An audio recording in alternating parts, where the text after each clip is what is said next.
Ganapatiṃ Havāmahe Kavim Kavīnāmupamasravastamam Jyeshtharājam Brahmanām Brahmanaspata Ānah Shrunvannūtibhis Sīdasadanam. Om Shri Mahaganaధిపతయే Namah. Om Vrishabham Chashranīnām Vishvarūpamadābhyam Brihaspatiṃ Varenyam. Om Tadvishno Paramam Padam Sada Pashyanti Sorayah Divi Vachakshuratatam. Om Shlim Dhrim Jyotir Brahmaya Namah. And everyone say Hare Rama Krishna 3 times. Om Hare Rama Krishna, Hare Rama Krishna, Hare Rama Krishna. And everyone say Om Pam Parasaraya Namah 3 times. Om Pam Parasaraya Namah. Om Pam Parasaraya Namah. Om Pam Parasaraya Namah.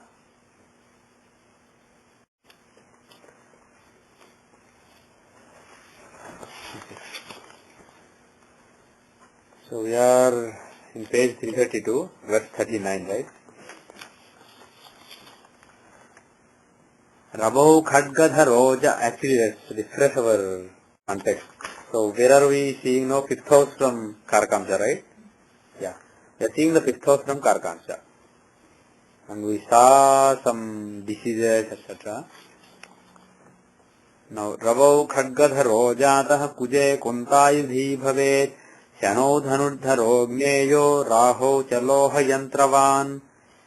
Rabau Khadgadharojatah means if sun is there, then Khadgadhara means one who wears a khadga, a sword. Kuje Kuntayudhi Bhavet. If it is sun, Mars, then Kuntayudhi Bhavet. Kuntayudha means an arrow or a spear. So basically wearing with sun and Mars, somebody who wears weapons. Wearing weapons. Shano Dhanurdharo Gneyo. Shano Dhanurdharo Gneyo. If it is Saturn, Shani, it will be a Dhanurdhara. Means one who wears a bow. Rahu Chaloha Yantravan. If it is Rahu, he will wear a machine made with metal, a metallic machine. Okay. So let us see what he is saying here. So let us pass this. So Sun and Mars are sword and spear.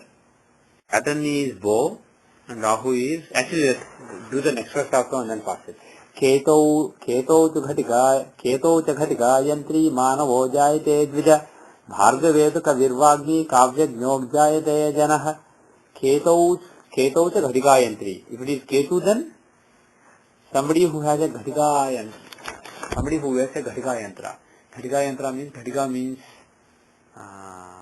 especially a watch. Ghatika Yantra means one that shows the hours, the hourly machine. Jayate Manavo Jayate Dvija. Human being is born like that. Bhargavetu Kabir Vagmi. If it is Venus in the 5th house from Karkamsa, then Kabir Vagmi Kavyagno Jayate Janaha. Kavihi Vagmi. Kavihi means poet. Vagmi means eloquent. Kavyagnaha means one who has read a lot of literature. Somebody who's a scholar in literature. He is born. So he is shifting the track a little bit with Venus, but with all others, he is talking about things that they wear. And they vary from sword and spear to a bow, to a machine made with metal, to a watch. So what is the common thread? What is he trying to say in all this? And why does it have to do with the 5th house from Karkamsa? Some kind of service. What is 5th house? Ability, right? 5th house is the ability of the person. So 5th house from Karkamsa shows the skill that comes as a result of Purva Punya. Now, the skills that are mentioned are, for sun it is Khadgadhara. See, the thing is, taking it with a pinch of salt. Today nobody wears a sword. Nobody wears a spear. So bow, spear, sword, spear, bow, these all must be symbolizing something else based on the nature of the planet. So let us try to find it. So what is the difference between somebody who wears a sword or a spear as opposed to somebody who wears a bow? Which rank he is placed in? Huh? Rank. The rank he is placed in. Okay. Who wears a bow? Maybe a soldier of some sort, but he cannot be. Hunters can also wear bows. Basically, somebody who wears a bow is also a warrior. Somebody who wears a sword or a spear, those things, those are also warriors. The thing is, those warriors, they fight ultimately. There is a contact. Those are like contact sports, right? This is contact war. If you wear a sword, you basically go and try to cut off the other person's body parts, like head. So you are nearby, you take a chance basically. You put yourself at risk and you fight. So those are weapons of warriors. Whereas bow, that is also a weapon of warrior, but it is also a weapon that allows you to fight from distance. You don't necessarily put yourself in front of the person. You can hide somewhere and you can kill somebody. And also, it is basically, like she said, a weapon of hunters. If you are a hunter, you don't go with a sword to a lion. You basically hide yourself on a tree and you hunt a lion. Or you can be hunting birds that are flying. So, Sun and Mars, they are the warrior planets. They are the Kshatriyas. So if they are showing the abilities of the person, they can show the skills of warriors. Somebody who is able to go and fight. Maybe in today's context, maybe not somebody who wears a sword, but the thing is, it may nevertheless be somebody who's in the situation room and who's making calls, who's making decisions, or who's actually on the battlefront and fighting. So that is what Sun and Mars will show. They show fighters. Whereas Saturn is a Shudra. He is not a Kshatriya, right? And if a Shudra is hunting, for example, he will be wearing a bow. So it can be a lowly fighter, or it can also be somebody who's executing. Shudras are basically executing. Kshatriyas are warriors as well as decision makers, whereas Shudras are the ones who execute. So if Saturn is in the fifth house from Atmakaraka, then it can show somebody who's a foot soldier. For example, Dhanudharaha is not necessarily somebody who carries a bow. There will be so many people, 1/9 of people having Saturn in the 9th house, 6th house from Karakamsa, but they won't be necessarily carrying bows. But they will be the foot soldiers, they will be fighting the wars. So basically all these malefic planets, Sun, Mars and Saturn, they can show fighters, skills in fighting and skills in inflicting pain on others. But with Rahu he said Loha Yantravan. What does that mean? Loha Yantra means heavy machinery. Somebody Big machinery. Rahu shows big machinery and also technology. Somebody who is dealing with technology. Maybe somebody who is handling missiles. It's not necessarily relating to wars. Because the previous results were relating to fighting, I am interpreting Rahu also as fighting. So, if you are looking at a fighter's chart, if Rahu is in the 5th house from Karakamsa, maybe he is not a shooter or something. Maybe he is simply he's somebody who handles a missile or some big machine. Ketu is Ghatika Yantri. Ketu is also a machine. Rahu is Loha Yantra, but Ketu he said Ghatika Yantra for Ketu. Ghatika Yantra means it's a very time machine. Bottom line is it's a very sophisticated machine. Both Rahu and Ketu will show machinery, high tech, latest technology, etc. Except that Ketu shows subtle things where there is some logic, some analysis, something simple behind it.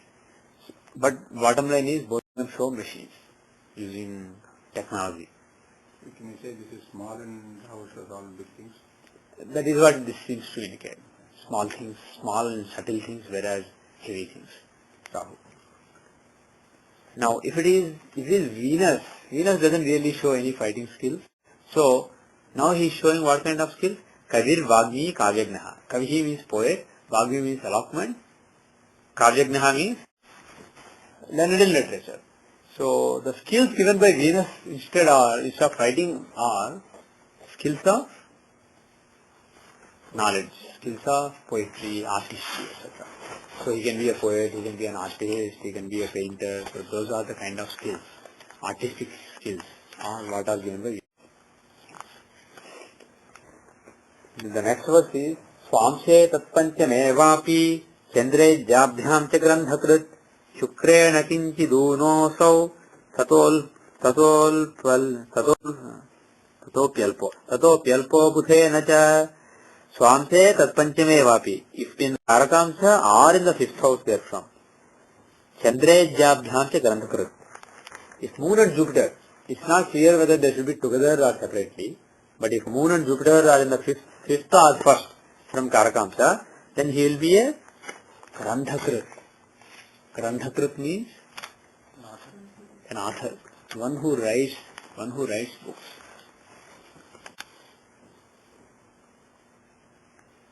Okay. Shukrena kinchidunosau, Shukrena kinchidunosau, kinchit unaha asau. If it is Venus, then also the same thing, but kinchit unaha means a little less. The result is a little less strong. It is Venus. So Moon and Jupiter will give somebody an author. Venus can also make one an author, but a little inferior. Tatopyalpo budhenasa. Tataha api alpaha budhenasa. Even lesser if it is Mercury. If Mercury is in the fifth from Karakamsa, the result is less.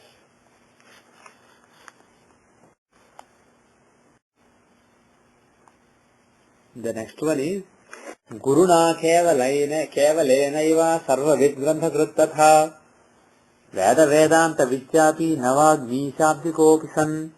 Guruna kevalenaiva. If Jupiter is alone there in the fifth house from Karakamsa. So the bottom line is the previous one was both Moon and Jupiter in the fifth house from Karakamsa. So if both Moon and Jupiter are there, he is a good author, a well-known big author. If it is Venus or Mercury, it is an author of less caliber. If it is Jupiter alone, then also Sarvavit Grandhakrit Tatha. He knows all. He is a know-all. Sarvavit means somebody who knows everything. And Grandhakrit Tatha. Grandhakrit means again writer. He is an all-knowing writer. However, Vedanta Vichyapi, Veda Vedanta Vit. He knows Vedas and Vedanta. He knows all knowledge. But Api means still Na Vagmi Shabdikopi san. He is not eloquent.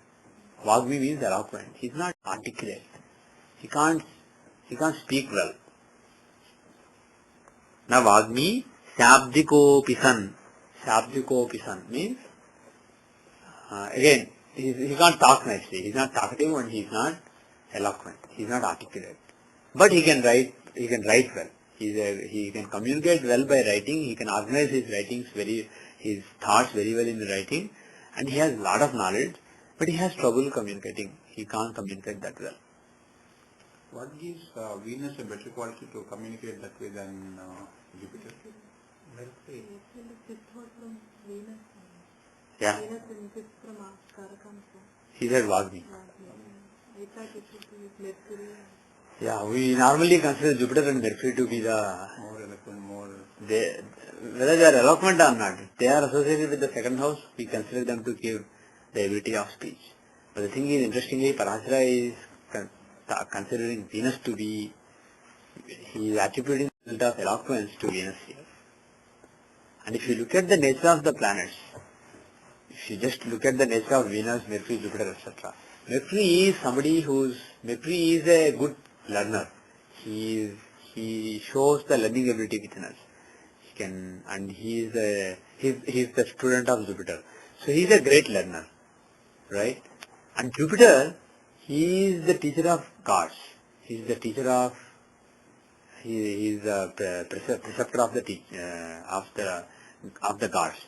And the thing is, if you need to communicate an idea to gods, it's easier. Whereas if you need to communicate something to the demons, it's more difficult. So the thing is, we have certain notions that are coming in tradition or from wherever.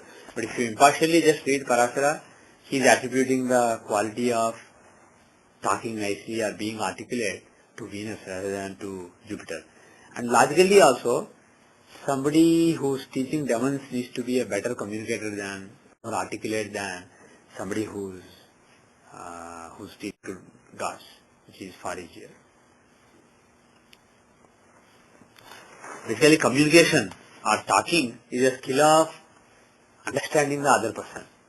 Because if you don't understand somebody, if you just whatever you know, you just blurt out your knowledge, other person may or may not understand you. You won't be considered eloquent if you just say something that's extremely logical and brilliant in your own mind, but the other person cannot understand anything that you are saying. Also Venus is a micromanager, right? Right. So manager, he can only speak, he won't work. He has more organized things. He has, right. Who can communicate well Right. rather than See, I. he shows micromanagement because he can understand other people well. Venus shows an understanding of other people. No, that's what I'm saying. Yeah. Because from that ability comes the ability Right. to communicate. Right, exactly. So the bottom line is Venus shows communication skills from the point of view of compassion for the other person. Jupiter doesn't want to teach demons because they are demons, they are not worth it. Whereas Venus, he has compassion even for demons. No wonder he is considered the greatest devotee of Shiva, because if you look at Shiva, he has compassion for all. He doesn't care about gods or demons. For him, everybody is a being. Everybody is just a manifestation of Atman, of Brahman, of himself. Shiva is extremely compassionate. If there is a wretched soul, he says, come, sit here, relax. And that is the nature of Shiva. He is accompanied by all these billions of tortured jivas, tortured beings. So, that compassion for any being is a quality of Shiva. And Shukra is a devotee, a great devotee of Shiva. So he has that quality from Shiva of having compassion for anybody. So teach well gods, they are being taught already. So he basically devotes himself to demons and he tries to teach them and make them into good beings and be the best that they can be. So the bottom line is to communicate well with others. You need to understand, you need to put yourself in the other person's shoes and understand what that person knows, what that person is thinking, how that person relates to various things. If you are compassionate enough and if you can put yourself in the shoes of others, then you can communicate well. And Venus shows that compassion and the ability to put yourself in the other person's shoes better than such as Jupiter and Mercury. Mercury is also a great communicator, but his skill is grasping the communication. Mercury shows the ability to understand what other people are saying. If you have a strong Mercury, no matter what the other person is saying, you will be able to understand. Whereas if you have Venus, no matter what the level of the other person is, you will be able to communicate. And if you have Jupiter strong, you will be able to communicate. But it will be so nice, only nice people can understand it. Other people may not be able to appreciate what exactly you are saying. Okay. Now, the next one is, okay, so Jupiter is there, he is extremely learned in Veda, Vedanta, etc. But he is not that eloquent. It doesn't mean after all it's Jupiter. So when he says Navagni Sabhikopisan, it doesn't mean he can't talk. He can talk, but what he is trying to say here is, he may or may not be able to express the essence of that Veda and Vedanta to anybody and everybody, to all and sundry. He may be able to express himself, but somebody with a comparable understanding of Veda and Vedanta may be able to understand what he is saying. It may be Greek and Latin to others.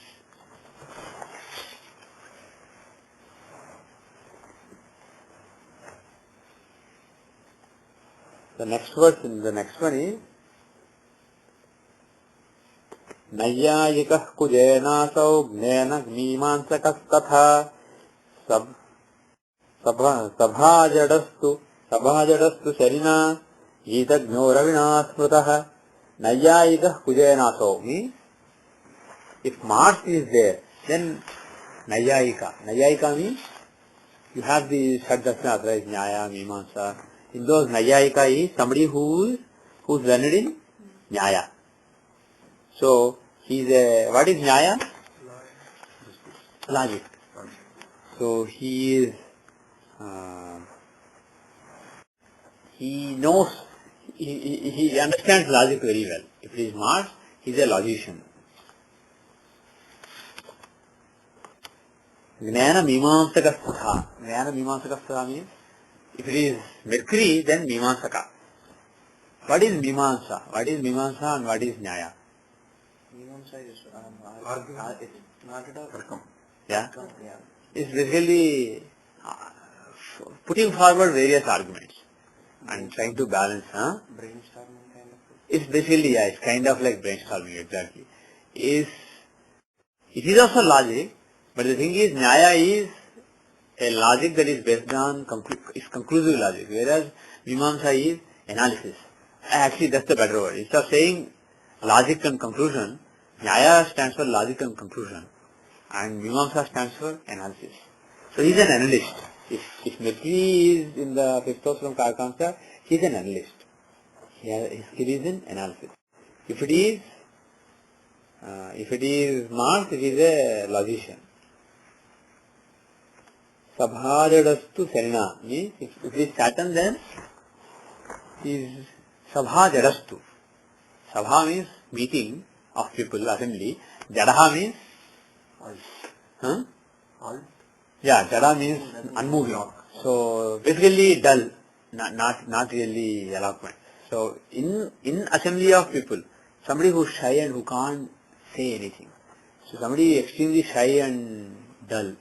That is what is given by Saturn. So he is actually which makes sense. That is the nature of Saturn. So if Saturn is in the fifth from Karkamsa, he's a Critical ability which it comes out. For me? With Saturn, is it not a See, that is the thing. That is also possible. He is only mentioning some results. One of Saturn's natures is dullness. But the other nature of Saturn is calm, composed, and then being able to judge correctly. So that can also be given. Also, persistence. So there are so many good qualities also given by Saturn. So they may be given. So somebody who patiently studies literature, that is a positive. Somebody who patiently researches something, that is also possible with Saturn. When one uses an arrow, bow and an arrow, he needs to be more patient than Right? one. Saturn's quality is patience, right? If you have a sword, you just go and fight. Aggression, Sun and Mars, spear and sword. But bow, you have to look carefully, you have to target, because you are just shooting one arrow. You have to get it right. So maybe a poet containing from his star comes fifth house. Yeah. If Ravi is there, his poetry would be some kind of a eulogizing poetry or something with big flown words. And Yeah. someone containing Saturn might be very critical or so. More labored, but at the same time more slowly constructed, more carefully constructed. See, slowness is also associated with caution, and speed is also associated with haste. So the thing is, every coin has two sides. So for Saturn, he is only showing the negative coin here in this line, but the bottom line is, this is one possibility. There are so many possibilities. So you are absolutely right. And Gitagno Ravina Smritaha. Smritaha means remembered. Kitagnaha Ravina means if it is sun, then that will be Gita. The Strilinga Sabda, Bhagavad Gita is Gita. This is Gita, Gitagnaha. This is used as a Akaran Sabda, not Akaran Sabda. So this is not talking about Bhagavad Gita. So what is Gita? Gita means song. So one who knows, Gitagnaha means one who knows songs. Means a singer or musician. So a musician is given by sun. So he is indicating sun for music. That is what we learnt earlier also. Sun and moon both can show music. Especially sun shows his knowledge of rhythm. That is what we are told. Chandrena Sankhya Yogajnaha Sahityajnascha Gayakaha Ketuna Ganitagnosau Rahuna Kaivacha. Chandrena Sankhya Yogajnaha. Chandrena, if it is Chandra, Sankhya Yogajnaha means, what does it mean? Numerology. Not exactly. Sankhya is different. It comes from the word Sankhya, which means number, but it's not exactly numerology. Sankhya Yoga is one of the, it is basically, you just now mentioned Bhagavad Gita. In Bhagavad Gita, Sankhya Yoga is mentioned. So understanding, basically material science, you can see. Approximate translation would be material science. Studying the world from the material point of view. There are three gunas, there are these many, this, that, they combine in this way and this is created. Like that you analyze the world in a logical way, from a material logic point of view, and you try to understand the universe. So that is Sankhya Yoga. And Kapila Maharishi really advanced that understanding in the old days.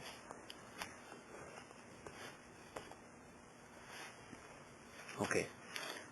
So, if it is moon in the fifth house from Karakamsha, one will be into logic and science from the material point of view. And that also makes sense because while sun shows the soul, moon shows the mind. So, mind, when you look at the world from the mind, you see all the objects. So, objective sciences basically. Objective study of the universe is shown by moon because mind is by nature drawn towards objects, its objects. Whereas a Vedanti like Jupiter shows, he will not be swayed by the objects. He will say, okay, these objects are an illusion, there is something else, he may say. But if moon is in the fifth house, you will say, okay, forget about Vedanta, look at the objects and you can study the objects, the objective part, and you come up with some understanding. So it's the objective understanding of universe, or objective science is shown by moon. That is Sankhya Yoga. Sahityajnasya Gayakaha. Sahityajnasya means, what is Sahitya? Literature. So he is one who is also learned in literature. Moon can also show knowledge of literature like Jupiter, especially Venus can show. Just like Venus, moon is a Jalatatva planet. And understanding of literature, appreciation of literature, is basically, it is a liquid quality. Solid has a clear shape and is inflexible. Liquid is flexible but at the same time it has some shape. Air is shapeless. It just wavers. It goes here and there. So, emotions like understanding a poem or understanding some literature, there is some structure but it's not rigid, it's flexible, right? Unless your mind is willing to be flexible, you won't appreciate literature, you won't appreciate poetry. So things like poetry, artistic literature, those require what is nature within us. So moon and Venus are important for understanding and appreciation of those. For creating them, it's a different ball game. Creative faculty is different. But for appreciating and understanding literature and poetry, you need either Venus or moon. That is why for Venus also he said Kavyajnaha. And here for moon he is saying Sahityajnaha. Gayakaha, also singer. Moon also shows a singer. Earlier he said sun shows Kitagnaha, one who has a knowledge of singing. So he is saying Gayakaha, one who sings himself. And we understand that sun, he shows knowledge of rhythm, good understanding of rhythm. Whereas moon shows good understanding of melody. Ketuna Ganitagnosau, Ketuna Ganitagnaha Asau. He will be a Ganitagna with Ketu. If Ketu is in the fifth from Karakamsa, then it's a Ganitagna, means mathematician. So one who's lettered in mathematics and in general science, advanced sciences. Rahunavi Tathayasya. Same with Rahu. Both Rahu and Ketu in the fifth house from Karakamsa, they will give knowledge of mathematics and allied sciences, allied subjects. Sampradayasya siddhisyat guru sambandhato dvija. Sampradayasya siddhisyat guru sambandhato dvija. Swansyatviti yatas kechit phaladevam vadantihi. Sampradayasya siddhisyat means, what does it mean?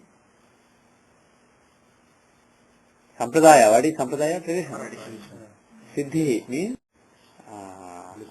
blessings of Parampara will be there if Guru Sambandhato Dvija, if there is link with Jupiter. So if the fifth house from Karakamsa has a link with Jupiter, then there will be blessings from tradition. Attainment of knowledge from traditional knowledge. Sponsor Dvitiyah Ketit Phalamevam Badantihi. If the second from sponsor, Karakamsa, also has these combinations, you say the same way. So just like fifth house, right? Fifth house is the house of skills. Similarly, second house. Why second house? Why second house? Hmm? It has Argalam, Karkam. It has Argalam Karkamsa, right? But why do we talk about knowledge, etc.? Things relating to knowledge, why are they shown by the second house? Why second house for things relating to skills and knowledge?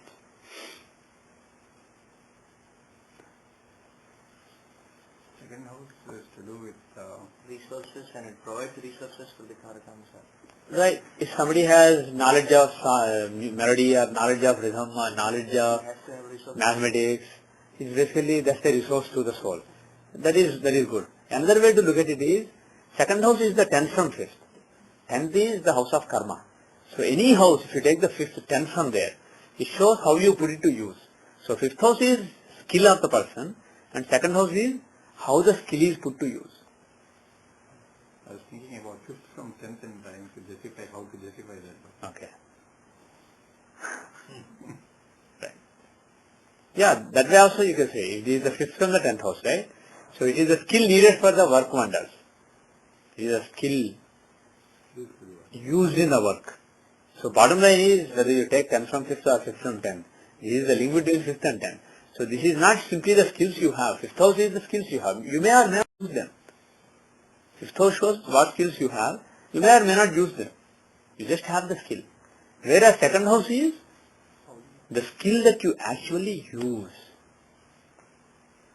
And coming to the point of view, we talked about a while ago that in general, the dharma of anything is from 9th from there. Yeah. So the dharma of the 5th, the abilities that you have, the reflection of that, the dharma comes from 9th from 5th rather Which than is first. 10th. Which is the Karakamsa. Yeah. Which is Karkamsa itself. That is why he earlier said in the Karkamsa or in the fifth house. Both are covered. But the thing is more than Dharma. Dharma only shows Dharma. Dharma only shows what should be done. But what is actually done is 10th house. The karma, how you put something to use is from the 10th house from it. So, if you take the second house, it shows the skills that you actually put to use. How you put your skills into use. So if there is a strong influence there, it shows that your skill will be put to use in that particular way. Right?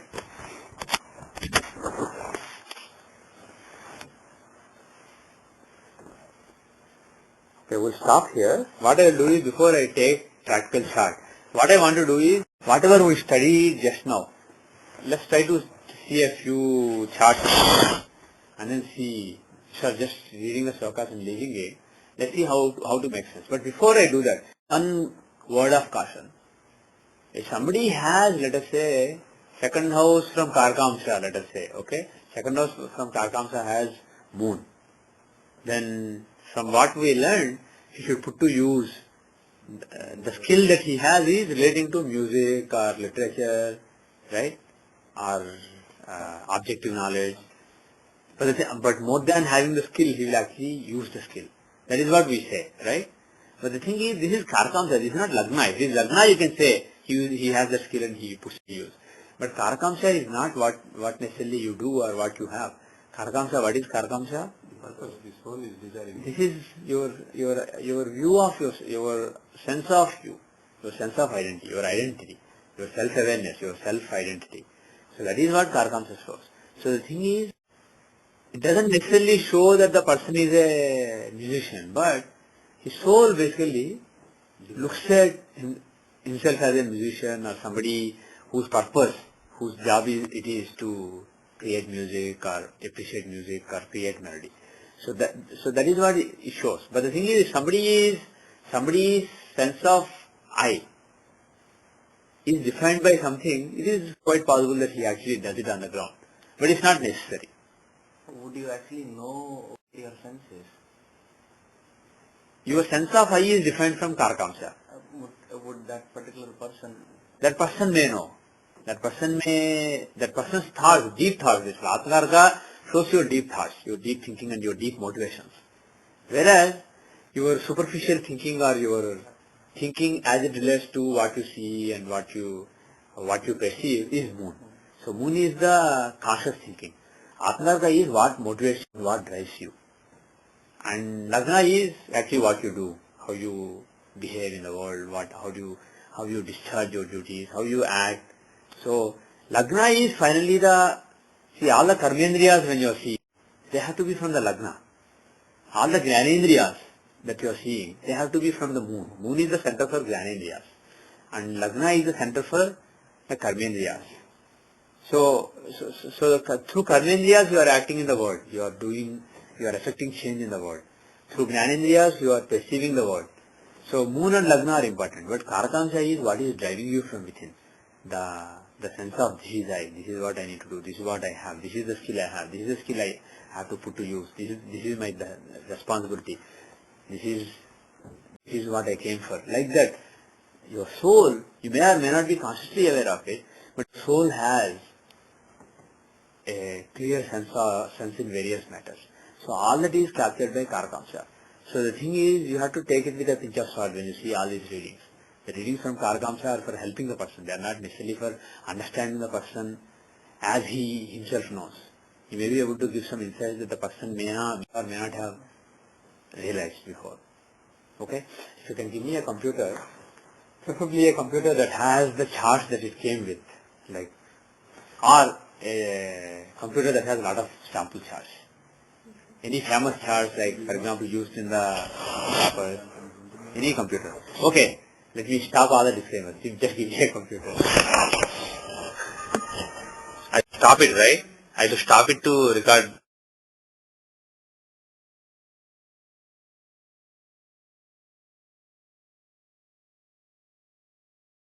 Let us try to apply some of the things that we have seen until now.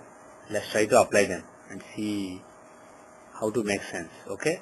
Now, the example I am looking at is Aurobindo Ghosh.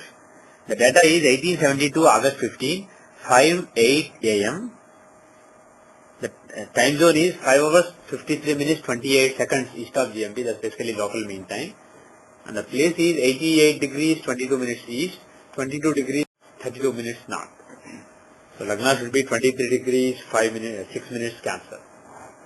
So this is Aurobindo. It's 5:17 a.m. Tommy? 5:17 a.m. Where? In my subject. Okay. Any guess? Forget about, we don't care about Lagna, we only care about Karakamsha, so don't worry about it. Okay. I changed the settings to my setting, Jagannatha Hora. So by the Lagna is still 23:6. Okay. Now Apgarka has changed. Apgarka is Saturn. Using Jagannatha Hora, Saturn and Mercury are very close. Using Jagannatha Hora, actually let's see. If you use Lahira Hora, then Mercury is Apgarka. But if you use the Jagannatha Hora,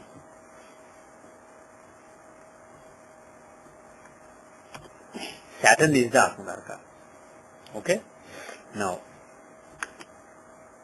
let us see what charts should we see. If we want to see skills, what are the charts you should see? Is there a specific anamsa to use preferred when you looking? Not for this. In general, for all events, I will prefer Jagannatha Hora. So I suggest use Jagannatha Hora, especially if you are working with the divisional longitudes based techniques, where the longitude has to be accurate. I definitely got better results using Jagannatha Hora than standard Lahira Hora.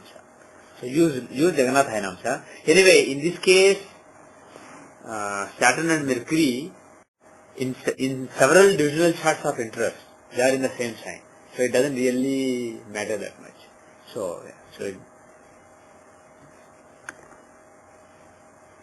Okay. Skills, do we see from the Navamsha chart? The abilities of the person? Right? Ninth house shows Navamsha shows the skills. So, first let us look at the Navamsha. What are the skills of this person? For me? How about when considering D5? How about? Considering D5 is the fifth division. It is a good thought, but Parasara did not mention it. So let's ignore it for now. It has been seen for power, politics, etc. It hasn't been mentioned for abilities. And moreover, abilities come as a result of the Korapunya which is captured in the Navamsha. So let us focus on Navamsha. Another chart Parasara mentioned, which you may consider as a research, is Nakshatramsha, D27. We normally don't use it because Lagna may or may not be accurate, but if you are looking at Karkamsha, you can look at Nakshatramsha. And the exact word Parasara used for Nakshatramsha is Balabalam. Bhamsya Chaiva Balabalam or something like that. I think, Bhamsya Chaiva Balabalam. In Nakshatramsha, you see Balam, Abalam. Means strengths and weaknesses. So, he didn't say strengths and weaknesses of planets. And moreover, he did give a way to judge the strength and weakness of planets in various divisional charts. So to say that this chart is used only to judge the strength and weakness of planets in the chart doesn't make sense. So obviously he is talking about strengths and weaknesses of the person. So what are the subconscious strengths and weaknesses of a particular person is shown by D27. It is a chart which we haven't studied much. We don't have great insights into either traditionally or based on our research. So it is a chart that we should consider. And when you are talking about the skills of a person, you can make a case that skills of a person fall under Balabalam, under strengths and weaknesses. Somebody has somebody is particularly strong in a particular quality. That could be D27. Okay, so based on what Parasara, D27 is one valid chart and D9 is a valid chart. So let us open those two charts. Okay. Oops. I want to get the D27 longitude if possible. Can you see this? That's okay. Never mind. Okay. So the Apakaraka we said is Saturn. Shani is the Apakaraka, and from Saturn Navamsha is at 1 degree 30 minutes Scorpio. Okay. The fifth house from there. Who is in it? There is nobody. But the sign itself is Pisces. The nature of Pisces is knowledge of Rishis, especially the sign of Rishis. And the owner is, who is the owner of Pisces? Jupiter. Owner of Pisces is Jupiter. And Mars is at 18 degree Leo. So he has a very close aspect on that. So there is a strong aspect of Mars, right? 8th aspect. It's actually between 7th and 8th aspect. Because Saturn is at 1 degree 30 minutes Scorpio. So Pisces 1 degree 30 minutes is, it's actually between 8th house and 9th house. Do you understand? 1 degree 30 minutes Pisces is the 8th house. So this is actually in between 8th and 9th houses. So the aspect will be between 75 and 50. So approximately it will be half the way between them. So it will be approximately 67% or so. 65%, 63% like that. So it is good, but it's not very strong. Who else has aspect? Even from Jupiter? Yeah. Jupiter is in Capricorn. He doesn't really have aspect on Pisces. Right. So, but Mars has a 63% aspect. now where were you saying? Between 8 and 9? No, for Mars. Mars is at 18 degrees. I was looking at the longitude, 1845 Leo. Right? So, at 1845, so his aspect will be perfectly 75% on 1845 Pisces. So I actually did wrong math. You guys didn't correct me. At 1845 Pisces, his aspect is exactly, that is basically the cusp of the 8th house. Right? So 1845 Aquarius is the cusp of the 7th house. So on 1845 Aquarius, his aspect is 100%. 100%. And 1845 Pisces, his aspect is 75%. So in between it is graded. And where do you want to see the aspect? The fifth house from Saturn. Saturn is at 130 Scorpio. So 130 Pisces. So 130 Pisces from 1845, 130 will be approximately 11:15 plus 130. 11 and quarter plus 1 and 1 and half. So basically 12 and 3 quarter. So approximately 15. So half the way, little less than half the way. So half the way will be between 75 and 100 will be 87.5. But it's a little more. So about 90% aspect. The thing is, this planetary aspect, unfortunately, when I released this version, I didn't think of it. But later I added. I have Lagna, second from Lagna, third from Lagna, all these, right? But for Grahas, I only give the aspect on the Graha itself. But in the next version that I'm releasing, I added the second from Sun, second from Moon, third from Sun, fourth from Sun, fifth from Sun, up to 12th from Sun. Similarly, second from Moon, third from Moon, and so on. So you could simply look at the fifth from Saturn, and it will give you exactly Mars has 88.9% aspect, Jupiter has 8.9% aspect, like that it will give you. So you can basically, whatever math we did now mentally, you can just use the software once I release 7.41. Okay. So Mars has a very strong aspect, right? Saturn and Mercury will only have half aspect, so let's ignore it. No other planet has a strong aspect, like 80-90% kind of aspect. So the influences are that of Mars and Jupiter. What kind of skills will Mars give?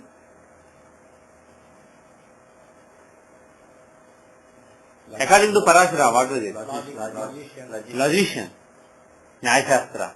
And so that means being a good judge, being logician and also good judge of logic. So that is one skill. The other skill is Jupiter. Jupiter is the planet owning that, and Pisces. So somebody who knows, very good writer, somebody who knows Veda and Vedanta, knowledge, understanding, excellent understanding, Sarvavid, knows all. So excellent knowledge, and also Mars will give excellent understanding of Nyaya Shastra, logician, very crisp logic. He can use very crisp logic. And secondly, apart from it, and another thing is, you can see, if it is only Jupiter, the line says he is not eloquent. He is a very good writer, but he is not really eloquent. Like I said earlier, with Venus, anybody can understand. If it is Jupiter, only some people can understand. He has excellent knowledge, but it's not made simple. And as a matter of fact, this may be a controversial statement that I make. Some people may disagree with me, but I have read Aravinda extensively and I thoroughly enjoy reading his writing. And in my view, he's not a writer for laymen. Basically, forget the concepts he explains. Even the language is so Victorian, like so archaic language, such flowery language. It's like very weighty language. You actually try reading his book. Like, Not at all. did anybody actually read Arvindo? Yes, it's very hard to It's very hard. She says it's very hard. It's beautiful, but at the same time, it's beautiful to some people. But it's very hard for many people. They can't understand what on earth he's talking about. That is Jupiter. Because he is a strong Jupiter influence without any other influence. But he was actually a great scholar in 5 European languages. He was considered excellent scholar at his British university. So he is a great scholar, but the thing is, he is not a super communicator. Whereas I can say, if somebody has Venus, let us say, there, that person will be a very easy communicator. But you said the same applies to second house also in that case. Right. Venus has an aspect in Right. second house case. Right. So Venus does have an aspect. But the thing is Venus dominating more or Jupiter dominating more? So all those things we have to look at. We will look at the second house also. Now, second house, how is the second house? Actually, what aspect does Venus have? Let us see. Okay? Venus is at 7 degrees Gemini, right? 17 degrees. So on 1 degree Sagittarius, what is the aspect he has? 17 degrees. Yeah, 17 degrees Gemini. So what aspect? It's basically 1 degree Sagittarius is in the 6th house from him. Yeah, it's not So at the beginning of 6th house it is 0% aspect. At the end of 6th house it is 100%. 100% aspect. And what is the distance? 17 is basically half the way. So he has 50% aspect. So it's not very strong. It's a mild aspect. Okay? Now, Ketu is there. Where is Ketu? He is at 9 degrees Sagittarius. So he is close enough. He is actually in the second house from Saturn. He is close to the cusp. So, Ketu will give the result. What kind of results will Ketu give? Knowledge of mathematics, understanding of mathematics Advanced sciences and advanced sciences. That is one possibility. The other possibility is he is in, Ketu can also give knowledge, Vedic knowledge. Ketu is the planet of Vedic wisdom. So, that too he is in Jupiter sign. So Ketu in Jupiter sign can give knowledge of Vedas and Vedanta. So he put, this is actually putting to use. This is not just a skill, but putting a skill to use. So if you look at his writings, the most important writings are the one interpreting Savitri, Savita, what exactly they stand for. That is one important writing, right? The book on Savitri. The other is Secret of the Veda, right? Secret of the Veda, Light on Veda, no, Secret of the Veda. So he explains the essence of Veda. He doesn't take the entire Veda, but he takes a few sample verses and he shows what Mitra is, what Varuna is, what Indra is, what they stand for symbolically. He gives a deep philosophy on Veda.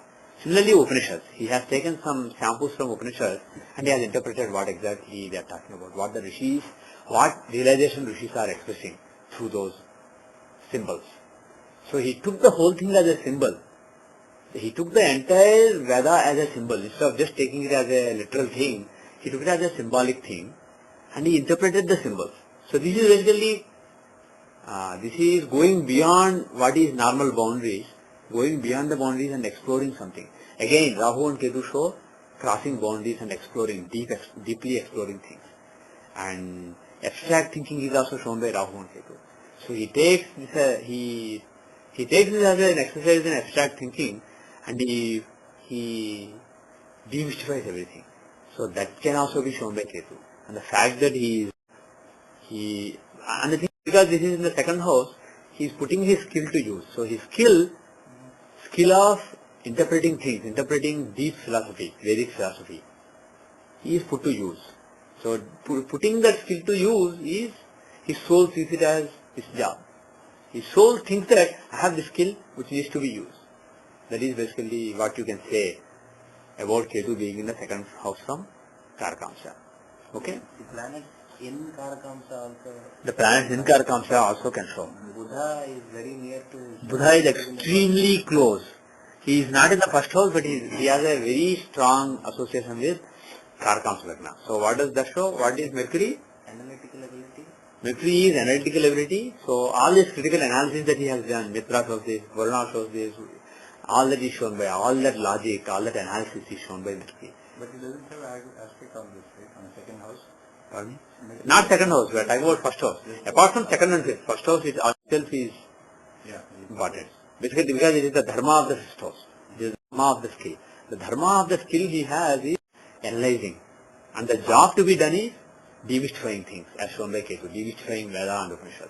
If you look at any, Dayananda Saraswati wrote, he translated entire Veda, entire Rig Veda, Atharva Veda, actually I think all Vedas. So Dayananda Saraswati did great work, but if you compare his work with the work of Aurobindo, this is a different level altogether. Because he has actually analyzed and he has understood. This is an experience. He experienced in parts and he actually shared the experience. So this is the most scholarly, most insightful interpretation of Veda and Upanishad ever, or at least in the last few centuries. And the fact that Pisces, Jupiter, Ketu, they are all associated with the second and fifth from Karakamsa does explain things. Now let us see the D27 and see if there is anything interesting there, just as a research. Okay? Do you see anything interesting?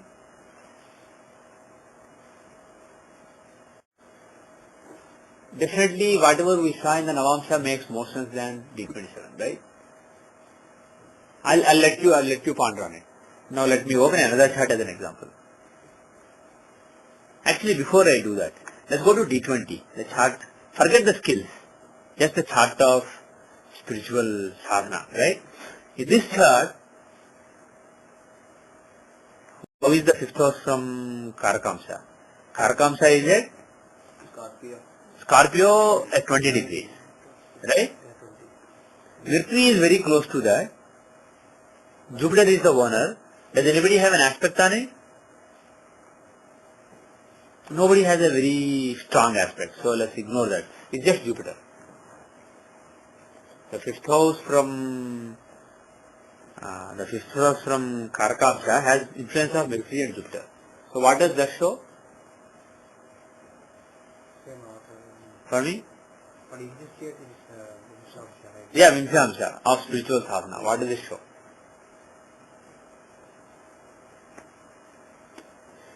Earlier in the last class we said if Mercury is associated with the fifth from Karkamsha, he is also the dispositor of the fifth lord from Karkamsha. So he has a strong link with fifth from Karkamsha. What is the result given? He is a Paramahamsa. Basically he is somebody who can associate with anybody and still remain pure. So the thing is, Arvinda was never called a Paramahamsa, but he did not like ritualistic, or he did not have any rules saying you have to be a Brahmin, or you have to be born in this caste, or you have to do this sadhana to come to me. He was open to anybody. Anybody could approach him. Foreigners, Indians, people of any caste. He was basically an open person, and whatever he imparted to anybody. He didn't distinguish between people. He imparted to all. So that non-differentiating between people and associating with all people in the spiritual pursuit is shown by Mercury in the fifth house.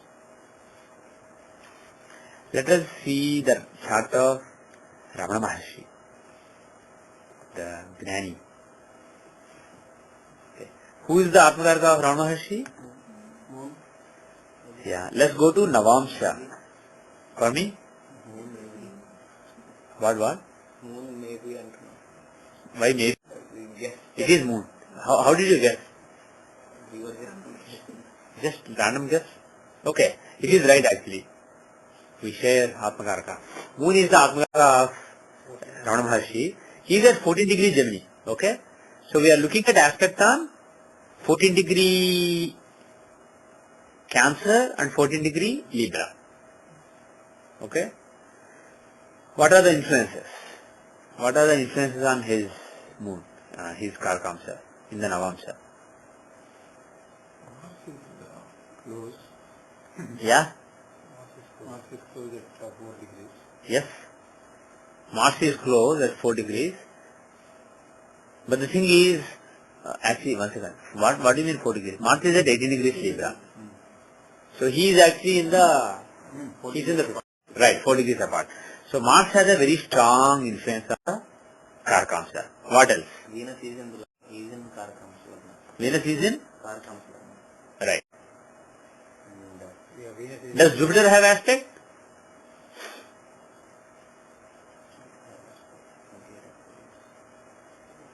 Huh? Yeah. yes, sir. From 28 Aquarius, on 28 Virgo, he will have 75% aspect because that is the 7th house. Right? 75% aspect on 28 Aquarius. And what is the degree that we are interested in? 14 Gemini. And on 28 degrees Libra, it will be full aspect. So he has some aspect. I don't know the exact quantity of it, but he does have, I don't know exact amount, but between 50 and 75. His aspect on this will be between 50 and 75, maybe 60% or 60%. He also has the aspect on Karkamsha Lagna, sir. That is more important. He has aspect on? Yeah. Actually, does he have? 14 Gemini means Yeah, he will have a between 100 and 75. Fourth house and fifth house. Right? He is in the fourth house. So between 75 and 100. So Jupiter has an aspect on Karakamsha as well as the fifth house on Karakamsha. Okay? So there is a strong influence of Moon and Jupiter. Karakamsha has moon in it because he is Atmakarka, aspected by Jupiter. Aspected by a big amount, greater than 75% by Jupiter. So Moon and Jupiter influence is there. So again, Moon and Jupiter, what is the result we have? Somebody who's a author and who, of course, he did not really write any book, but he communicated so much, and all his communications were nicely written by people into books. that may be because of Shukra in Karkamsha. But Moon and Jupiter also, he said, Parasara said, is a good communicator, famous communicator. Moon and Jupiter show same. So Moon there, they are not together, but Moon there aspected by Jupiter, it can show fame. It can show fame because of the wisdom and knowledge of the person. So he's a wise person, understands Veda and Vedanta, and he may be famous because of it. He may be a famous author. And Mars in the 5th house will show again a Nayayika, which means somebody who has crisp logic. His logic can be very crisp.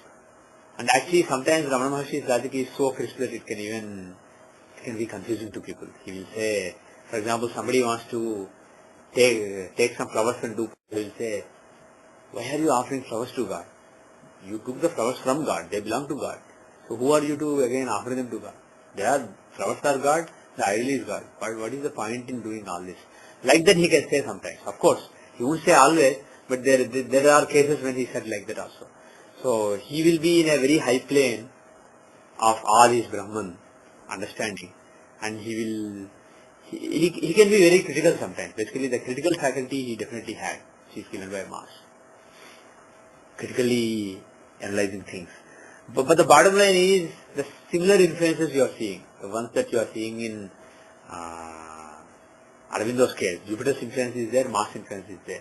But in that case, Rahu and Ketu influence was there. In this case, you don't have the Rahu and Ketu influence. And what did Rahu and Ketu show? Ketu in Jupiter's side, apart from giving knowledge of Vedas and Vedanta, he understood the essence of Veda. But the thing is, he did not specifically teach. He did not think that his job was to interpret Vedas and Upanishads and the knowledge given in them. He taught the same knowledge. Anybody who realizes God will teach the same knowledge. But the thing is, he did not focus on Vedas, Upanishads, etc. Whereas in Aurobindo's case, Ketu in the 2nd house from Karakamsa may have actually made him focus on Veda and Upanishads and try to demystify them.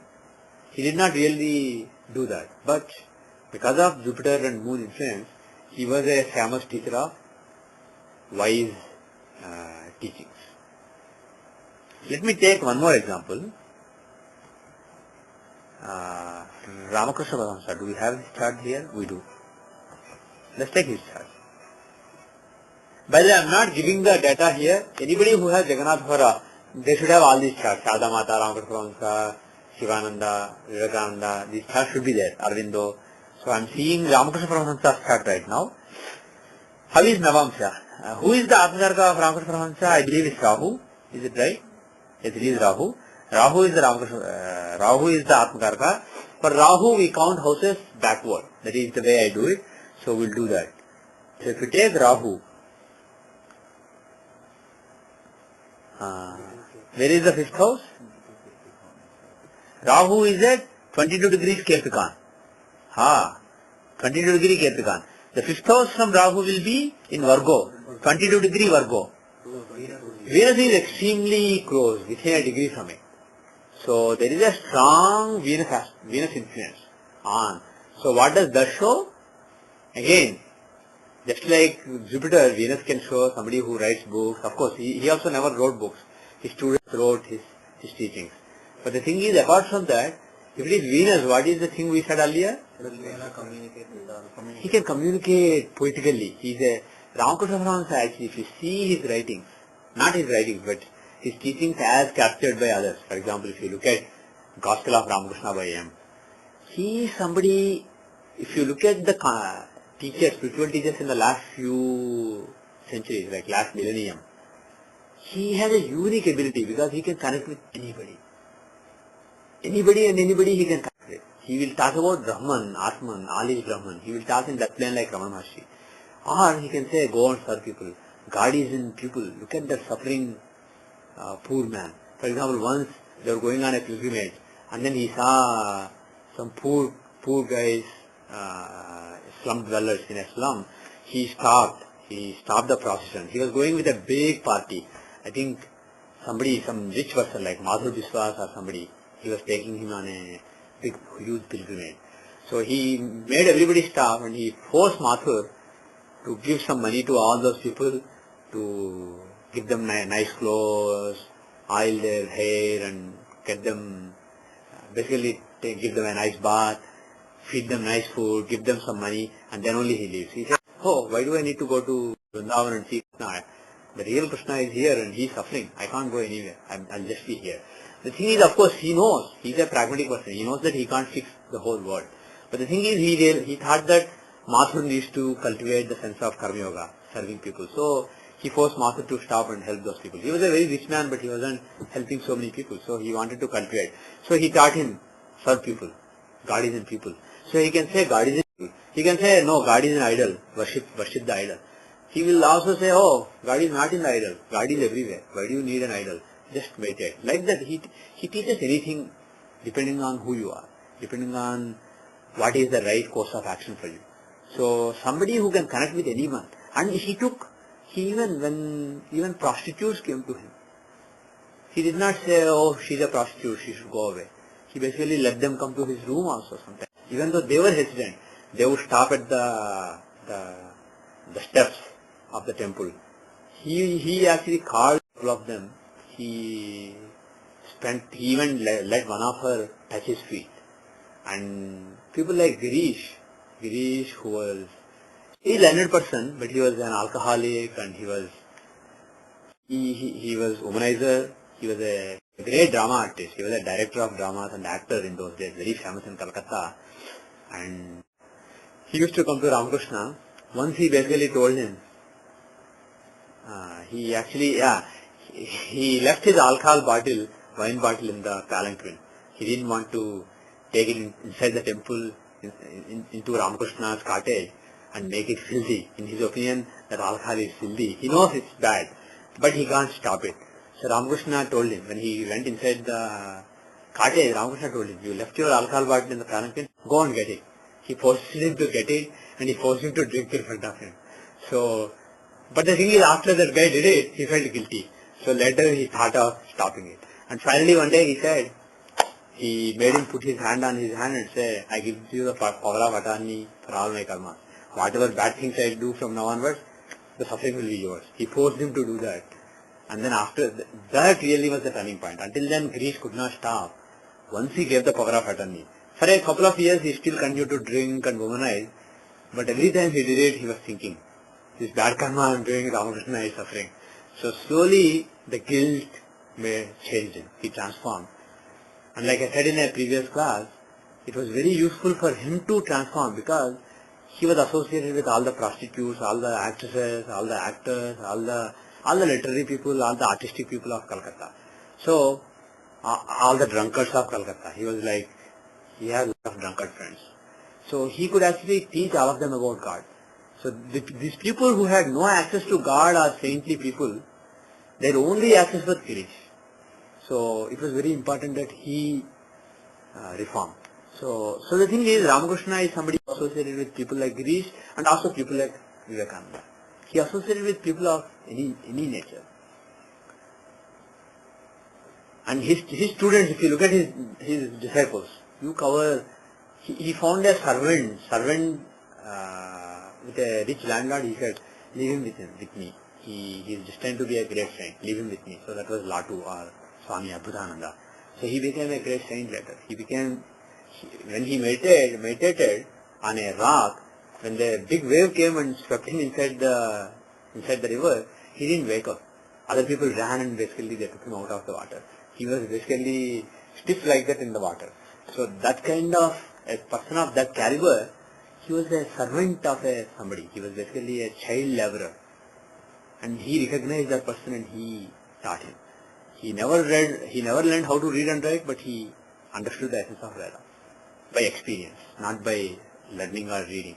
So he was the center of so many people of different leanings. So that is a very strong Venus, very close to the fifth house cusp from Atmarka. So that is what Venus will do. Like I said earlier, Venus shows somebody who, and also he is very eloquent. Ramakrishna used to be very eloquent. He used to use, instead of making it very complicated, he would demystify things. He would use very simple and sometimes very crude parables. Simple stories, he will say. Very simple metaphors, which may or may not be perfect, but they get the idea across. So he was a master of metaphor, master of parables. So that skill is given by Venus. Venus is the planet of that. On second house from Rahu has, actually once, before we move on, anybody has a strong aspect on it? On the 22 degree Virgo, anybody? For me? Mercury has a strong aspect. Mercury and Jupiter, right? From Mercury and Jupiter, that will be the 8th house.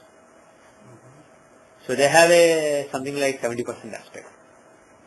70, 68, that kind. So there is an influence of Mercury and Jupiter. Bottom line, Mercury, Jupiter and Venus, all of them are planets of knowledge, understanding, communication, etc. But Venus is the strongest influence, so he was an excellent communicator. He had a deep understanding and also excellent communication skill. Now how about the second house? Karkam's Lagna has Ravi. Karkam's Lagna has? Next house has Sun. Yes. Yeah? Yeah? So, what does it mean? Singing ability. Yeah? He is not close to the cusp, but he is in the first house, so he will have a singing ability. And Ramakrishna is known to be a good singer and dancer. He would sing, apart from singing actually, he used to dance. Whenever somebody was started to sing a bhajan, he would go around dancing like Chaitanya Mahaprabhu used to, and people will feel really good watching it. So the thing is, the sense of rhythm shown by Sun came across in his singing as well as dancing. Okay. Any other points you want to make? And by the way, Sun is also apart from singing and rhythm, what else does Sun show?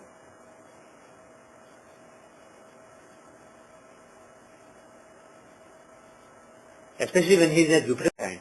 Sun can also show knowledge of Vedas, knowledge of Dharma, basically, sense of Dharma. Let us see his D20. In the D20, where is what is the Rahu is at 20 degree Capricorn, right? He is at 20 degree Capricorn. So the fifth house is 20 degree Virgo. Anybody close? Moon has a close aspect, and the boner is Mercury. So, and Jupiter, does he have an aspect? Yeah, Jupiter has a very close aspect, right? Can you see? Jupiter at 21 degree Taurus has a very close aspect on 20 degree Virgo. He has actually aspect on Karkamsa also. So Jupiter is in the 9th house from Karkamsa, has a very close, extremely close aspect on the 5th house from Karkamsa as well as Karkamsa. So when it comes to spiritual life, D20 is spiritual life, right? And the 5th house is Purva Punya. So Jupiter is having an aspect. So what does that show? Jupiter shows the wisdom. So Purva Punya comes to his spiritual sadhana as tremendous wisdom, good judgment. And moreover, the 5th Lord is Mercury, and he is a Venusian sign.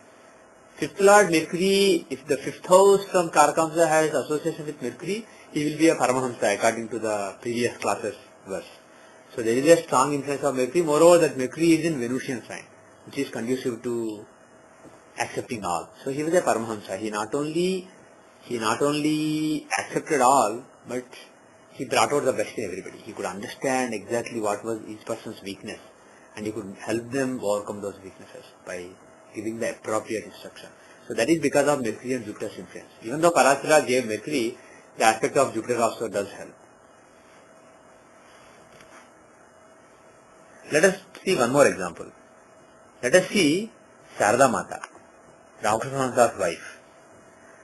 Who is Haratmakarka? Again, I know that it's Moon. So if you look at Moon in the Navamsa, where is he?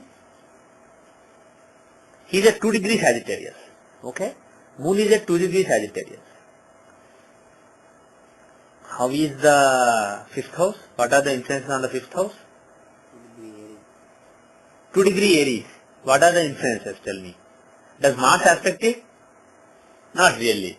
It's very minor because Mars is at 15 degrees. If you look at Mars, he is at 15 degrees in Libra. So his 7th house is 16 degree Aries, to 16 degree Taurus. So this is the 6th house. So aspect will be like 50%. Okay, it is coming from 0 to 100. So around 50% aspect. So it's not really that strong an aspect that Mars has. But it's the Lord nevertheless. Right. Mars is the Lord. Okay. What else? Any other planet having aspect? Shani. Is the aspect considerable? It is considerable. Right? Saturn's aspect is considerable. Yeah. So Saturn has an aspect. What does Saturn's aspect show? Saturn in the 5th house, Saturn having to do with the 5th house from Karaka. One of the results is Sabha Jadatya, right? Yes, Shy.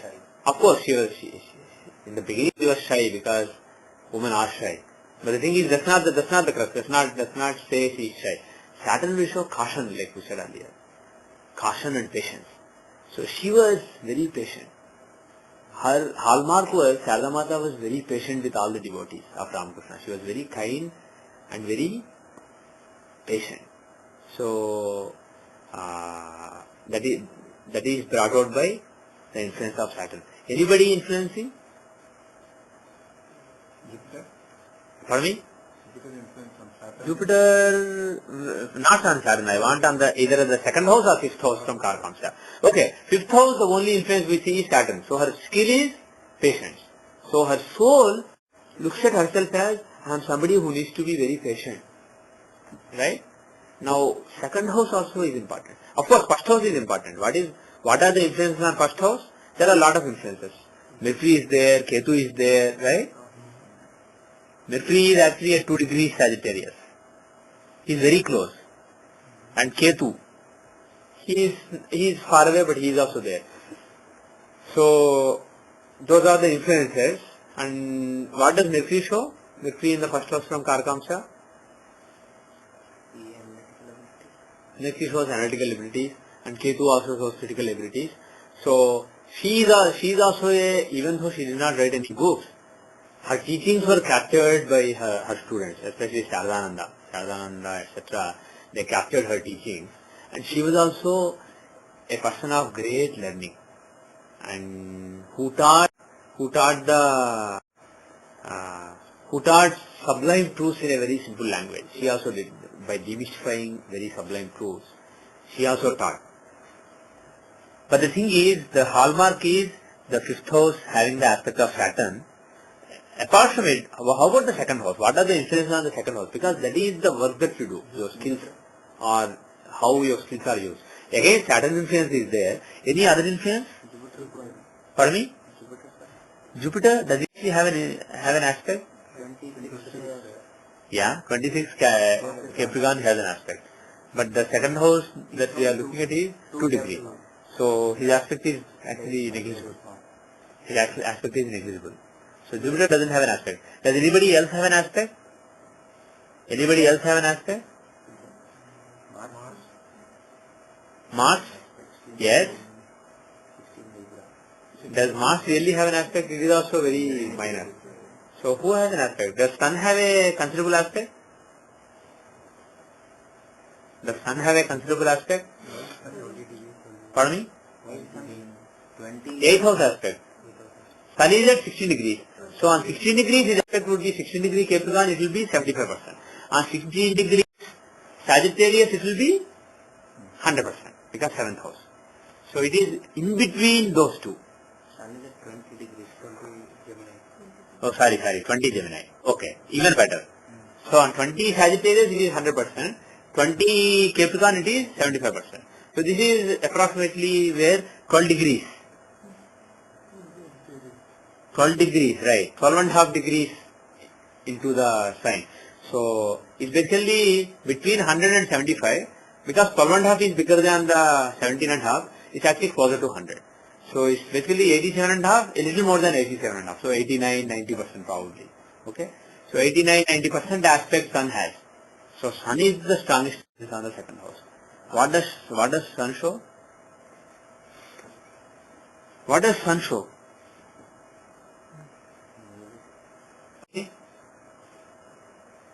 Vedantic knowledge. Yeah, on one side it is music, rhythm, etc. What else can Sun in Gemini show? Taking the sign also into consideration, Sun in Gemini. Eloquence, Does Sun give eloquence? Parasara is mentioned. So let's ignore. but the association of men. What else does that Sun show? Somebody who wears a sword.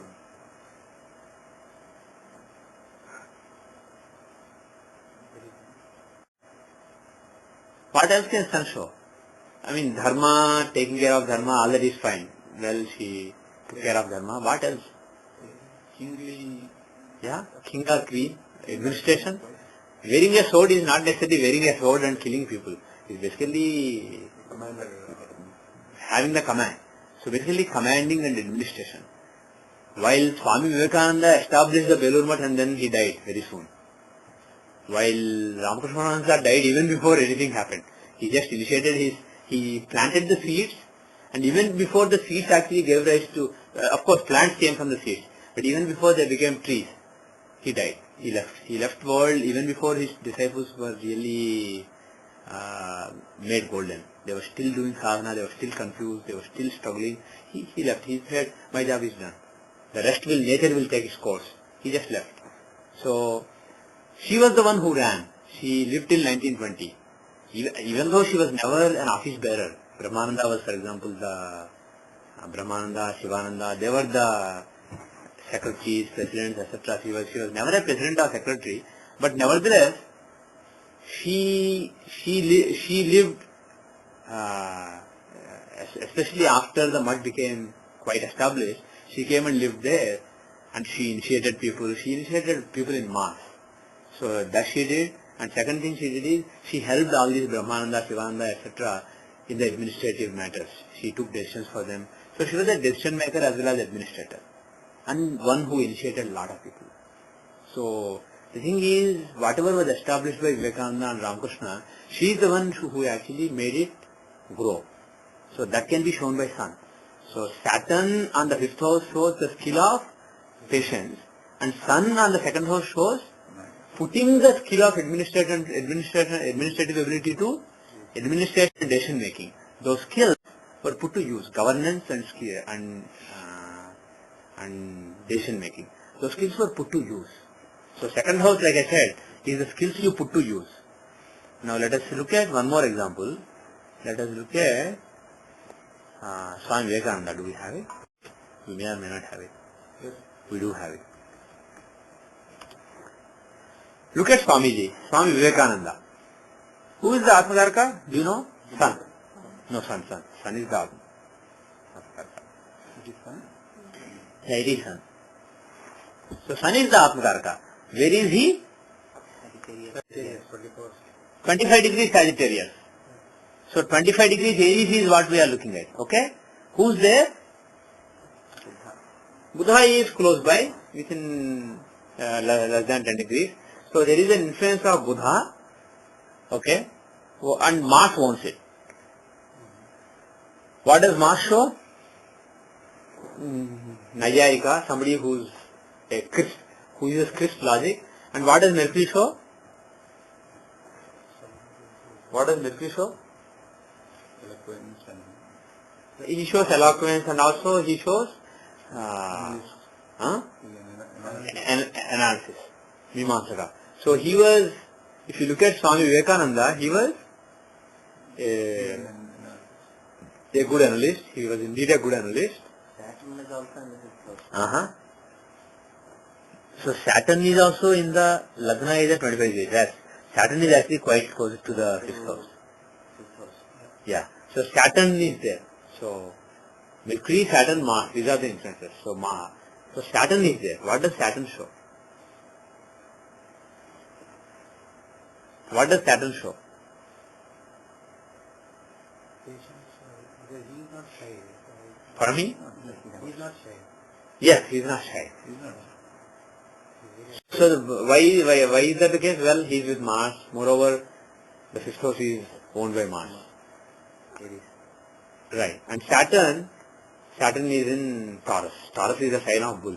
So he is in the sign of bull. So, but Saturn is not just shyness. He shows so many things. Yeah. Moreover, Atmakaraka himself is in Sagittarius. Sun, a fiery planet, in Sagittarius, a fiery sign. So naturally, the overall disposition of the soul will be fiery. But what does Saturn show? Saturn in the 5th house from Karakamsa show? Patience. And yogic nature. Saturn is the yogi, right? Somebody who can roam the world. So the point I am making is each planet shows several things. Saturn shows patience. But he also shows philosopher. He also shows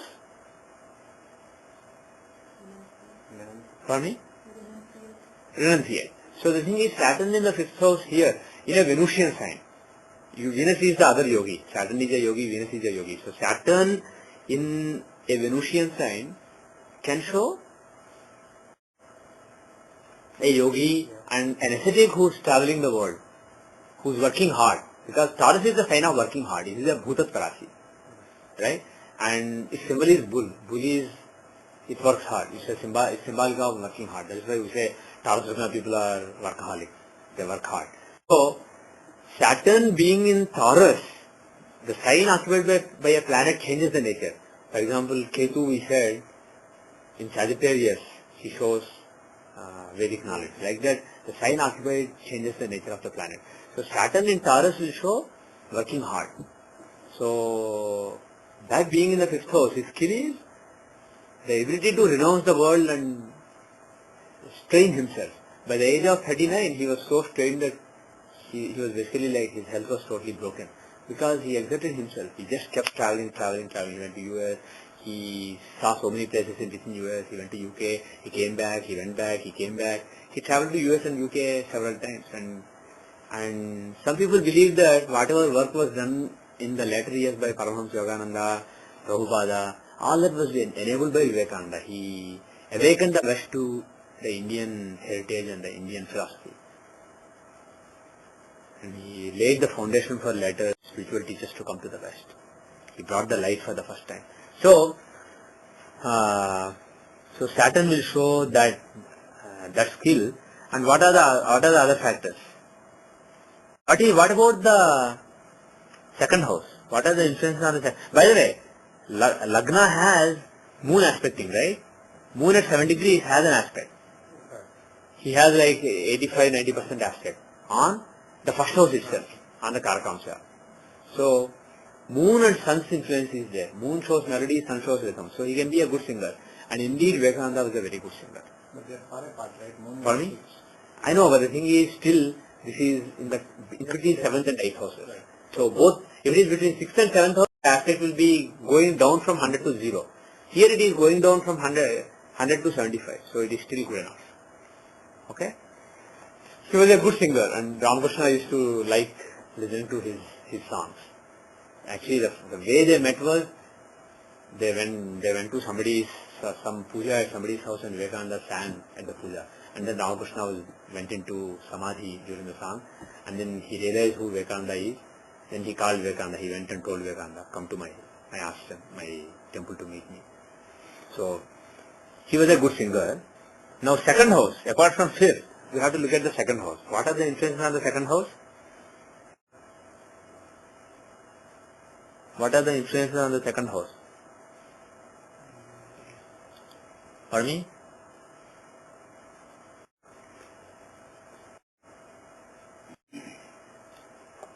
What are the influences on the second house? Somebody tell me the influence on the second house. Second house is 25 degrees Capricorn, right? Anybody aspecting it?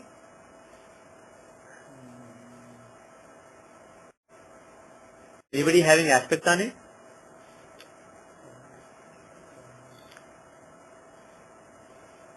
Will Saturn be aspecting it? Will Saturn be aspecting it? Why is Rahu Drishti not considered here? For me? You won't consider the Rahu Drishti, it's always the Graha Drishti. Yeah, I am taking only Graha Drishti. Because I am talking about Grahas. But those Grahas, And I am talking about the houses. I am not talking about the whole signs. I am talking about a house which extends from one sign to another sign. And it has a central point where it has maximum influence. So I am looking at the aspects of planets on a point, not on the entire sign.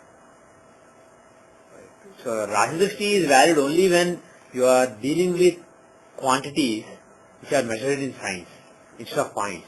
Yeah, but one should still be the logic extends to saying if you're taking 0 to 30 of a sign, Yeah. you take from the point on consideration and still within that point 30 degrees from there. Looking at aspect of a point on a point, Parasara gave quantification rules. So the right aspect doesn't apply. Sign aspect is a generic aspect. It is only if you are looking at objects which are not point based but a sign based object, then on that sign. So, does Saturn have an aspect? No, why? Saturn is at very Saturn, 2 degrees Taurus, right? 10th house will be 2 degrees Aquarius. 2 degrees Aquarius. And what we are talking about is 25 degrees 25 Capricorn. degrees, It is actually close by. It is 7 degrees away. 7 degrees. Right? 25 Capricorn to 25 Aquarius. Right.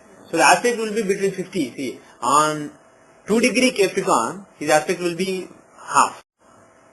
On 2 degree Aquarius, it will be 3/4. I mean, just below it, it will be 3/4. From then onwards, it will suddenly increase to 100. So that is the formula. So here, this is between 50 and 75%, and this is closer to 75% because you are talking about 7 degrees. 7 degree out of 50 is less than 1/4. So basically, between 50 and 75, so 25 divide into 4 parts or even 5 parts. Because, yeah. So it is basically 5% less. So it's 70% aspect. So Saturn not only owns it, see, he owns also. Apart from aspects, you can see the owner. He is the owner and he has 70% aspect. So when owner aspects it, it is actually powerful. So the main influence on the second house is that of Saturn. So what does that show? Again the same thing. Saturn in Taurus, basically a roaming ascetic who works hard. So the skill he has, his soul will look at, I need to work hard, I need to labor for serving people, I need to serve people. So he exerted himself and he served people. That was his main skill. Now apart from it, see, the thing is, like I said earlier, Karakamsa is one thing. And also look at Lagna. If you look at Lagna, what is going on? Who's in the 5th house? Well, Jupiter is the 5th lord, he is in Lagna. Venus is in 5th house. So he is a great teacher. So actually what he did on the ground was teaching people. But the thing is, what he saw himself as, what his soul saw itself as was, I need to serve people. He didn't think, his soul didn't consider itself to be somebody who is born to teach people. He thought that he came to serve people. The realization was to serve. Yeah. For me, Venus is in 5th or 4th. he is actually in the 4th house, but he does have an influence on the 5th house. He is close to the 5th house. Venus is only at 4 degree Pisces. Yeah. Yeah, then Venus is not really that important. Jupiter is the one that's important. Jupiter is the 5th lord. You are right. Jupiter is the 5th. Jupiter is the 5th lord and he is aspecting the 5th house.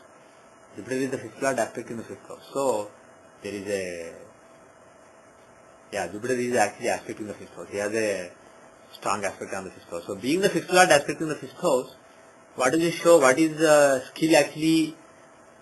What is the skill from the Lagna point of view? Forgetting the Karakamsa, what is his skill? Veda, knowledge of Veda. Knowledge of the Rishis. So he actually worked on the knowledge, and also second house is also containing Sun and owned by Jupiter. Right? So again, knowledge of, his skill is knowledge of Rishis and putting it to use is spreading the knowledge of Rishis. But his soul looked at itself as, he is actually considered to be, some people believe that he is an incarnation of Shiva. Incarnation meaning he has an amsha of Shiva in him, Vivekananda. Whereas Ramakrishna explicitly said, the same being, when Vivekananda was thinking, when Ramakrishna was suffering towards the end of his life in August 1886, he was thinking, could this suffering man really be God? Then, without him saying anything, Ramakrishna said, I am the same one who was Rama and Krishna earlier, not in your Vedantic sense, but in the dualistic sense. So basically he said, I am Vishnu's incarnation. And in the early days of his life, when Bhairavi Brahmani came, she was learned in Tantra as well as in Vaishnavism, and she was learned in all Puranas. So she knew various signs that were described in Puranas for Vishnu's incarnation, qualities of Vishnu's incarnations. So she saw those qualities and she wanted to prove that he is Vishnu's incarnation. So a couple of really big scholars in those days, one a Tantric and a Vaishnava, two were brought and they actually agreed that he was Vishnu's. One is on physical examination and also examination of his behavior, etc. They determined that he was Vishnu's incarnation. And of course when they were doing it, he was casually just sitting there laughing when they were doing all that work. So later he himself said, I am Rama and Krishna. So the belief is that Ramakrishna Paramahansa is an incarnation of Vishnu. He has an amsha of Vishnu in him, while Vivekananda had an amsha of Shiva in him. Actually, there is one episode, one story. I forget the name of the gentleman, but he actually saw. Yeah, the story is there was a gentleman called Nag Mahasaya. I don't know how many of you know him. Durga Charan Nag, that was his name. He was actually a unique Shishya of Ramakrishna Paramahansa. He was the most humble. When he was introduced to Vivekananda, Ramakrishna told him, this person is humble. He is really humble, genuinely. There's no question about it. That is how he introduced Vivekananda to that person. And Girish once said, and he considered that person to be a highly elevated being. That is what Ramakrishna told him. He said, how can I experience God? He said, forget about all that. You don't need to experience anything. You are so pure. Forget about experiences and all that. That is what Ramakrishna told him. Girish put it very nicely once. He said, actually Vivekananda himself said, out of all the people I have seen in India and outside, after his US trip in 1897 he said it, out of all the people I have seen so far, the greatest saint I have met is Nag Mahasaya. So Vivekananda himself held this person in such great esteem, and Girish basically gave a nice, he captured it very nicely. He said, Mother Mahamaya, she captures anybody. Like they say in Durga Sapasati, Jnanama Vichayatansi Devi Bhagavati, Hisa Balada Krishna Mohaya Maya Mahamaya Prasati. Even Rishis, she can just delude. Any person, the web of her Maya covers the person and for a while you are confused, you are in delusion. But Girish once said, there are two people who Mahamaya has trouble deluding. Because he said, one is Vivekananda on one extreme, the other is Nag Mahasaya on the other extreme. And he said, whenever Mahamaya tries to factor Vivekananda, he keeps growing bigger and bigger. He becomes like universe. He becomes so big that Mahamaya's factors are not enough to capture him. So he is helpless. And similarly, Nag Mahasaya, whenever she tries to capture him, he keeps becoming smaller and smaller. And the factors they can never capture him. He was really humble. For example, when other disciples of Ramakrishna were discussing God and they were saying, he would always pat their feet and say, I know nothing, I'm a useless guy. And it wasn't a fake put on basically. He really considered himself to be dirt. Whereas Vivekananda considered himself to be the universe. He considered himself to be Shiva. So anyway, why I came to this is, that person Nag Mahasaya, one devotee of Ramakrishna came to him in later years after Ramakrishna died and he said, please initiate me. I want you to give me Diksha. I want you to become my guru and give a mantra. Any mantra. Give me a mantra. Please do me mantra bless. Then that person said, I am a useless guy. How can I give Diksha to anybody? I myself haven't experienced anything. I know nothing. I am the most useless person. How can I give initiation to anybody? Then the person kept begging, please, I want. The person said, Nag Mahasaya said, I am not worthy of it. I don't do that. I don't initiate anybody. He actually never initiated anybody. Even though many people considered him to be their guru, and there were actually several miracles attributed to him in later years. And he was considered a saint in his own right. And he had his own following. Still he said, Ramakrishna is the real guru, I am useless. I can't initiate anybody. So he said, suddenly, as if he was inspired, he said, I won't initiate you, but Shiva himself will initiate you. So don't worry, forget about it and just go. After he fasted for a long time, he said, very sternly, Shiva himself will initiate you, go away. So that person, I think 4 or 5 years later, when he was, after Ramakrishna, Vivekananda came back from US, one of his US trips in 1898 or so, he was sitting in a room basically meditating. Vivekananda was sitting meditating, and this person was sitting there and he was looking at Vivekananda. Suddenly he saw Shiva sitting there. He actually saw Shiva in the place of Vivekananda. He was like, oh, am I deluding or something? He rubbed his eyes and he actually saw Shiva. And then he came to the conclusion that Vivekananda does have an amsha of Shiva in him. And the interesting thing is, one year after that, he was actually initiated by Vivekananda. One day Vivekananda called him and said, I'll give you a mantra. Come. And then he gave the mantra. Then he remembered the words of Nag Mahasaya. So anyway, so what I was saying is, he is, even though some people may consider Ramakrishna to be Shiva's incarnation, like Sanjay ji wrote in his book, it's very likely that Ramakrishna had an amsha of Vishnu and Vivekananda had an amsha of Shiva. And if you are Shiva, basically teaching Vedanta, it is irrelevant. Why you come to earth? Because you care about the world, you love the world, you have compassion for the world, you want to serve people. Shiva is the servant. Vishnu can come as a king or as a Brahmin or whatever, but Shiva doesn't really need anything, he is just a servant. So, the fact that the sixth from Karkamsa and the second from Karkamsa has a strong Saturn influence means that he looked at himself as a servant, he considered himself to be a servant of the people. That is why he came to the world. And to strive for those servants. That is why he came to earth. Okay. Any other comments you want to make? You want to see his Vimshamsa? The fifth from Karakamsa has moon in it. As far as the spiritual path is concerned, it has moon in it. 18 degrees Cancer is the fifth house. And 18 degrees Cancer is the fifth house. Saturn has some influence aspect on it, but it is not really. Actually, he does. Saturn has a full aspect on it, and Moon is there. What does the show? Again, what does Saturn's aspect on the fifth house from Karakamsa show in Vimshamsa?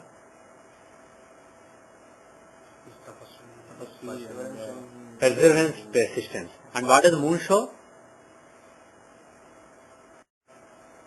Compassion and kindness. In the beginning days, Vivekananda was a stern logician. He goes by logic, Advaita and like that. But as he evolved, there were times when he would actually cry. He would actually shed tears when he hears the bad news about some plague hit some street in Calcutta, something like that. When he hears about the suffering of people, he actually cried in front of other people. He actually had tears. So even though by nature he was a very fiery person, he was also known to be a very compassionate person. So Moon in the fifth house from Karakamsa shows somebody whose heart can melt, somebody who is very compassionate, and Saturn's influence, like you said, shows a capacity. Moreover, Saturn is in again Venusian sign, just like in Navamsa. So Saturn in Venusian sign is conducive to persistence, persistent hard work. Okay. Let us see one more chart and then we will call it the day. We will make it quick. Let's see Swami Shivananda.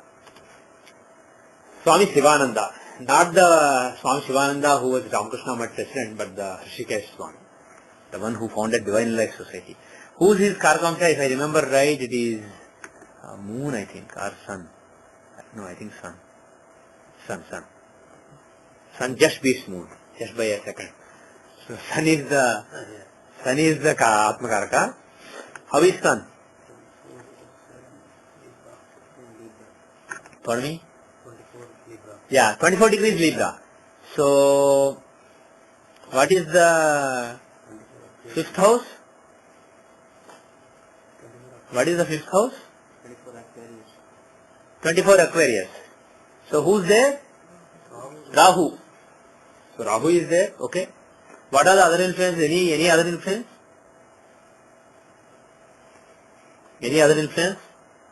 Okay. Now, one thing attributed to Rahu and Ketu is mathematics. But I interpreted it to be generally mathematics and modern sciences, advanced sciences. And he was, you know what he was, what he studied? He's a doctor, he's a physician. So Rahu can show knowledge of medicine, knowledge of modern medicine. So you have Mars influence.